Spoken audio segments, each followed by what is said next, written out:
சிவார்ப்பணம். வணக்கம் ஃப்ரெண்ட்ஸ். இன்னைக்கு நம்ம என்ன பார்க்க போறோம்னா, இந்த தமிழ் வருடத்தில் முதல் அமாவாசையான சித்திர அமாவாசை விரதம், அதோட பலன்களை, முன்னோர்களை வழிபடும் முறையை தான் நம்ம பார்க்க போறோம். சித்திர மாசம் சிறப்பு மிக்க ஆன்மீக மாதமா இருக்கு. இந்த அமாவாசை தினத்துல நீங்க முதல்ல முன்னோர்கள் வழிபாடு தான் செய்யணும். இந்த நாள் சர்வ அமாவாசையா இருக்கு. சர்வ அமாவாசைனா அந்த நாள் ஃபுல்லா இருந்து முடிஞ்சறது தான் சர்வ அமாவாசை.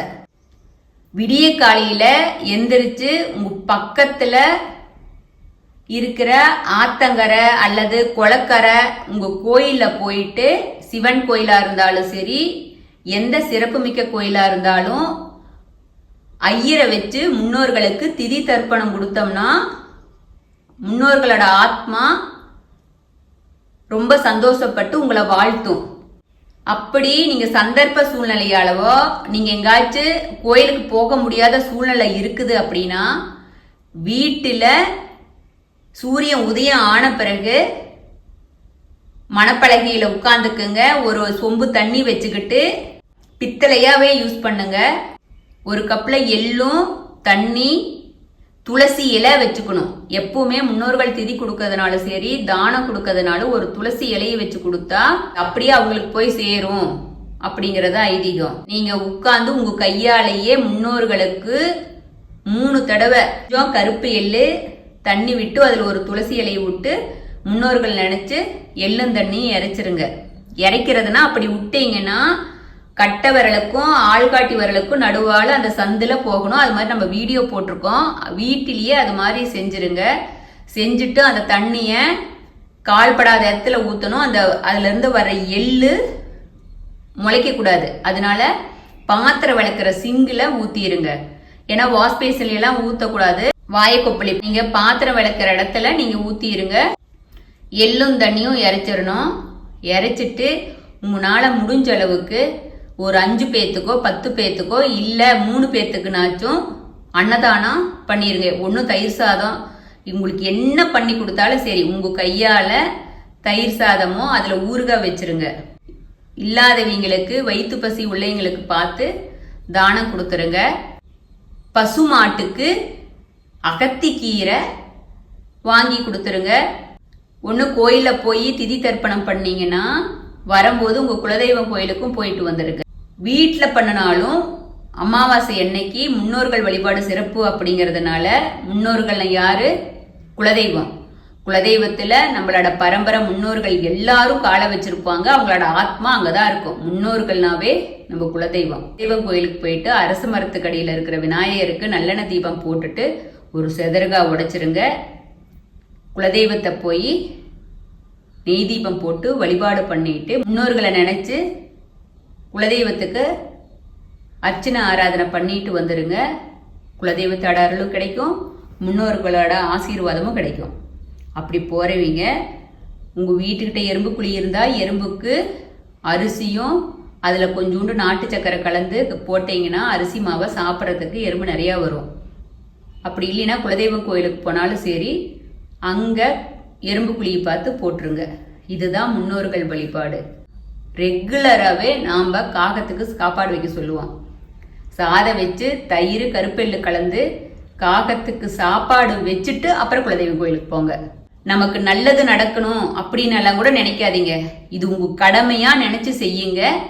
நீங்க செய்ய செய்ய அது உங்க உடம்புல ரத்தத்துல ஊறிடும். அப்ப ஆட்டோமேட்டிக்கா நீங்க அதை செஞ்சீங்கன்னா தான் உங்களுக்கு மனசு திருப்தியா இருக்கும். அதனால ரெகுலரா அதை பண்ணிடுவீங்க. அமாவாசை அன்னைக்குதான் பண்ணணும்னு இல்லை. நான்லாம் எப்ப இருந்துன்னு தெரியாது.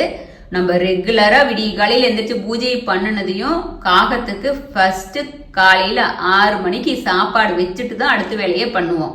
இப்ப அமாவாசை அப்படின்னா நாம என்ன பண்றோம்? சூரியன் உதயம் ஆன பிறகுதான் திதி கொடுக்கணும் அப்படிங்கறதுனால சூரியனை பார்த்துட்டு முன்னோர்களுக்கு எள்ளும் தண்ணி இறைச்சிட்டு அப்புறம் காகத்துக்கு சாப்பாடு வைப்போம். அன்னைக்கு ஒண்ணுதான் கொஞ்சம் லேட் ஆயிரும். அமாவாசை அன்னைக்கு என்ன பண்ணா அதுக்கப்புறம் பூஜை ரூம் கிளீன் பண்றது ரொம்ப லேட் ஆயிரும். நீங்க விடிய காலையிலேயே எந்திரிக்கிறீங்களாச்சுன்னா எந்திரிச்சு பூஜை ரூம் எல்லாம் கிளீன் பண்ணி வச்சிருங்க.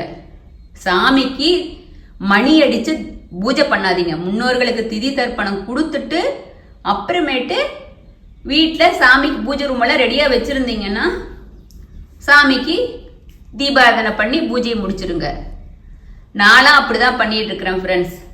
எப்படின்னா நம்ம எப்போ எந்திரிக்கிறது 3:50 எந்திரிச்சிருவோம். அமாவாசை அன்னைக்கு மட்டும் நமக்கு என்ன பண்றதுனே தெரியாது. ஏன்னா நேரம் நிறைய இருக்கும். சூரிய உதயம் வரைக்கும் நம்ம திதி தர்ப்பணம் கொடுக்க முடியாதே அப்படின்னு சொல்லிட்டு முன்னோர்களுக்கெல்லாம் வேணுங்கிறது எடுத்து வச்சுட்டு பூஜை ரூம் கிளீன் பண்ணி சாமிக்கு பூவெல்லாம் வச்சு எல்லாம் ரெடி பண்ணி வச்சிருவோம். தீபமும் ஏத்திடுவோம். தீபம் அமாவாசை அன்னைக்கு மட்டும் ஏத்துறவங்களா இருந்தா மட்டும் முன்னோர்கள் வழிபாடு முடிஞ்ச பிறகு நீங்க தீபம் ஏத்தணும். நீங்க ரெகுலரா உங்க வீட்டுல அணையா தீபம் எரியுது அப்படின்னா அது கணக்கு கிடையாது.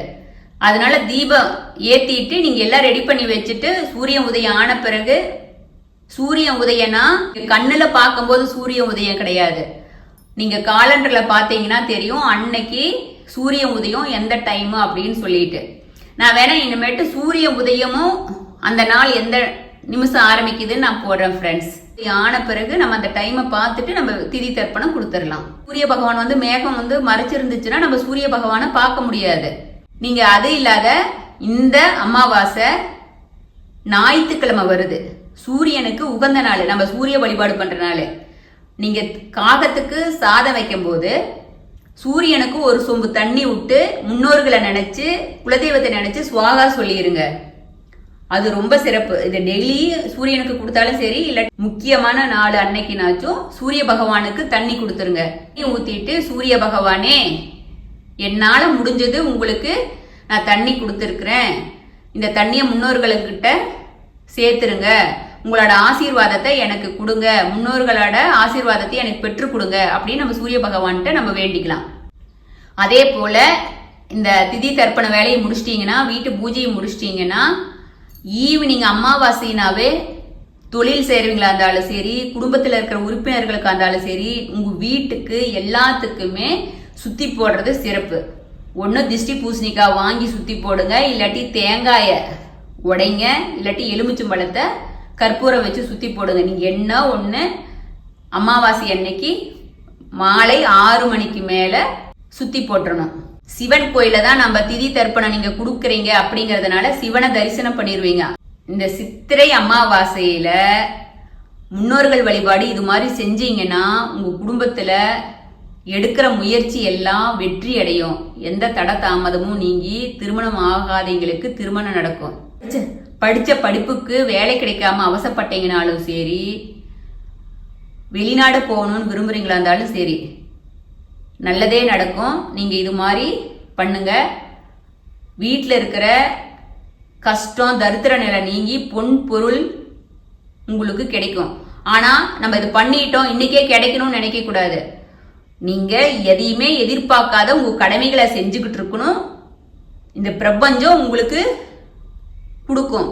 பிரபஞ்சத்துக்கு தெரியும் நம்ம மனசுல, உங்க மனசுல, எம் மனசுல நான் பூஜை பண்றேன்னா எம் மனசுல நான் என்ன நினைச்சுக்கிட்டு பூஜை பண்றேன், அதனால உங்க மனசுல நீங்க என்ன நினைச்சுக்கிட்டு பூஜை பண்றீங்கன்னு உங்களுக்கு தெரியும். உங்களை கூட பிரபஞ்சத்துக்கு தெரியும். உங்களுக்கு எப்ப கொடுக்கணும்னு இருக்குதோ இந்த பிரபஞ்சம் உங்களை தேடி வந்து கொடுக்கும். ஆனா அதனால செய்யற கடமைய குறைவில்லாத ரெகுலரா செஞ்சிருங்க ஃப்ரெண்ட்ஸ். இது நாம எப்பவுமே சொல்றதுதான், நான் செய்யறதுதான் உங்களுக்கு சொல்றேன். இன்னொரு செய்தி என்னன்னா ஃப்ரெண்ட்ஸ், அமாவாசை தினம் அப்படிங்கறது இல்லாத எல்லா கடவுளுக்கும் பிடிச்சது நீங்க தானங்கள் செஞ்சா உங்களோட கர்மா கரையும் அப்படின்னு புராணங்கள் சொல்லுது. அதனால உங்களை சக்திக்கு மீறி தானம் பண்ணக்கூடாது. உங்க கையில என்ன இருக்குதோ, நம்மனால என்ன முடியுதோ அதை வாங்கி கொடுத்தா சிறப்பு.